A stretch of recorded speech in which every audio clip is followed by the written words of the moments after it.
নমস্কাৰ সকলোকে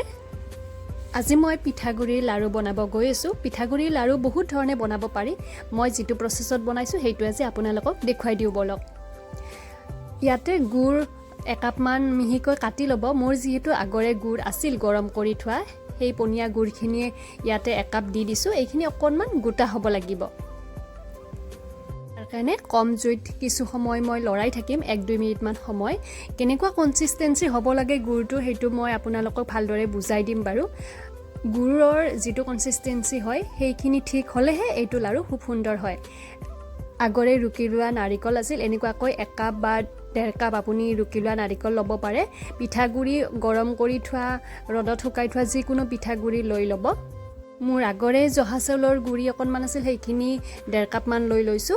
এতিয়া চাবচোন গুৰ মই এটোপাল লৈ লৈছো আৰু ঠাণ্ডা পানীৰ বাটি এটাত এনেকুৱাকৈ এটোপাল গুৰ দি লৈছো এইখিনি আপুনি চাই ল'ব হাতেৰে উঠাই যদি এনেকুৱাকৈ তলত লাগি থকা গুৰখিনি হাতেৰে উঠাই আঙুলিৰে টানি দিলে জু লাগে তেতিয়া হলে এইখিনি হৈ গৈছে এতিয়া জালুকৰ গুৰি দি দিছো আধা চামুচ মান এইটো অপচনেল হয় দিবও পাৰে নিদিবও পাৰে তাৰ পিছতে মই একেবাৰে লো ফ্লেমত নাৰিকলখিনি দি লৈছো কিছুমানে নাৰিকল নিদিয়া কয়ও বনাই তেনেকুৱা কয়ও বনাব পাৰে কিন্তু নাৰিকল দিলে বেছি সোৱাদ হয় সেই গতিকে নাৰিকল দি লৈছো এইখিনি সময়ত আপুনি গেছ ষ্টভটো অফ কৰিও ৰাখিব পাৰে বেছি খৰধৰ হয় চাউলৰ গুৰি একাপ মানো দি দিলো কিন্তু ক্লিপটো ডিলিট হৈ থাকিলে এই গতিকে আপোনালোকক দেখুৱাব নোৱাৰিলো চাউলৰ গুৰি একেলগে গুটেখিনি নিদিব অলপ অলপকৈ দিব প্ৰথমতে মই এক কাপ মান দি লৈছো এক কাপ গুৰৰ কাৰণে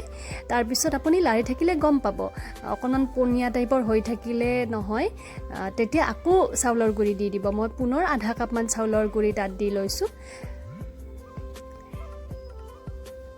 ধুনিয়াকৈ হেতাখৰেনে লৰাই থাকিব বা এইখিনি আপুনি গেছ ষ্টভৰ পৰা নমাই ডাঙৰ ষ্টিলৰ বা কাঁহীত বা ডাঙৰ ষ্টিলৰ ডাবৰত আপুনি লৈ এইখিনি হাতেৰেও মঠিব পাৰে মোৰ এইখিনি হৈ গৈছে আপুনি চাই ল'ব নিজে গম পাব যেহেতু আগে পিছে বেলেগ ধৰণৰ লাৰু বনোৱা যায় লাৰুৰ কনসিস্টেন্সিটো এনেকুৱা হ'ব লাগে একেবাৰে পনিয়া হ'ব নালাগে আমি যে আটা মঠু ঠিক তেনেকুৱা ধৰণৰ হ'ব লাগে এনেকুৱাকৈ মই অকনমান মঠি লৈছো তাৰ পিছতে ইয়াতে তিল আপুনি ব্যৱহাৰ কৰিব পাৰে বগা তিল কলা তিল মোৰ গৰম কৰি থোৱা আছিলে আগৰে সেইখিনি অকনমান ইয়াতে দি লৈছো দেখিবলৈ ধুনিয়া হয় আৰু খাবলৈও সোৱাদ লাগে যেতিয়া লাৰুটো সুবাই দিলে তিলু সুবা যায় তেতিয়া মই খুব ভাল পাওঁ এইটো বেলেগৰ টেষ্ট বাৰু বেলেগ হয় মই কিন্তু ভাল পাওঁ গতিকে তিল অকনমান দি লৈছো এইখিনি পুনৰ মঠি লৈছো অকনমান গৰম আছিলে তিলখিনি অকনমান গৰম কৰি দি দিছো আকৌ এবাৰ যেটো আগতে গৰম কৰা তিল হয় ভাজি লোৱা তিল হয় সেই গতিকে তাৰ পিছত সেইখিনি মঠি লোৱা হৈ গল আৰু এতিয়া মা আৰু মই জুইৰ ওচৰত বহি লৈ ৰাতি ভাত খোৱাৰ পিছত লাৰু বনাইছো বিহুৰ সময়ত লাৰু পিঠাইখিনি বনাই খুবেই ভাল লাগে নহয়নে নিজৰ আজৰি সময়খিনিত এনেকুৱাকৈ কিছুমান ভাল লগা কাম কৰি মই ভাল পাওঁ এই গতিকে ৰাতি হলেও 4 বজাত হলেও লাৰুখিনি বনাইছো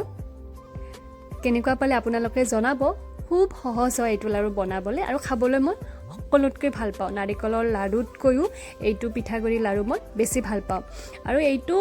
ইয়াতে অকনমান মানে গৰম কৰি থোৱা চাউলৰ গুৰি মানে ভাজি লোৱা চাউলৰ গুৰি হওক বা ৰদত গৰম কৰা চাউলৰ গুৰিয়ে হওক সেইখিনি অকনমান ওপৰত দি দিব পাৰে দি লেটিয়াই ল'ব পাৰে তেতিয়া দেখিবলৈ অকনমান ধুনিয়াও হয় এইটো কিন্তু অপচনেল হে হয় আপোনালোকে এনেকুৱাকৈ চাউলৰ গুৰি নিদিয়াকৈও বনাব পাৰে খাবলৈ কিন্তু খুবেই টেষ্টি হয় আজিলৈকে আহিছো পুনৰ লগ পাম এটা নতুন ভিডিঅ'ৰ সৈতে বাই বাই